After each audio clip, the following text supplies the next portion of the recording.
For our purposes, it was a small vehicle, passenger vehicle, 4 or 5 people, and load up some explosives in the back end where they can't see them. We have different ways of setting IEDs up. We had RC, which radio to radio, set it off. We have victim operated. Today we use the pressure switch. I use 2 of those. And then we have our main charges and batteries. And I set up 2 different initiation systems, and for my main charge in the rear. That way one doesn't go off, the other one will, and both of them were pressure switch. One of them was attached to the bumper. That way if the vehicle crashed, or if either barrier or it crashed against another vehicle. And then I set up another pressure switch on the seat, and that one was self-contained. And the main charge was in the back of the seat. That way if somebody either sat on it or put their knee on there, put some weight on there, it would set that one off. And then just as a backup, I had a Motorola.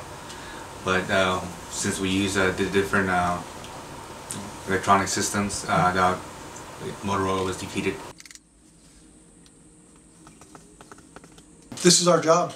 The world we live in right now with the Marines that are in Afghanistan, vehicle-borne IEDs and IEDs in general, we need to keep right on the edge, training constantly, because the enemy is constantly adapting and evolving, and we need to do the same.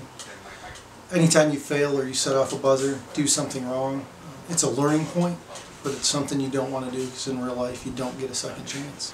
My training benefits the Marine Corps because as an EOD tech, along with all the other EOD techs, if I'm up to the cutting edge, if I'm trained to the best of my ability and the best of my unit's ability, I can make an area safer for other Marines to operate, whether it's going out on patrols and clearing areas so that they can come in and put in a new base, or they clear out a market so that they can obviously put an Afghani market in.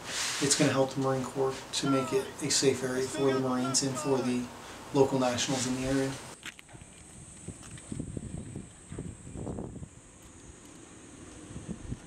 They done real well. You know, this is their first time actually operating on a VBID, and they had multiple problems inside the vehicle itself. And then you know, we're always creating a little more taxing situation.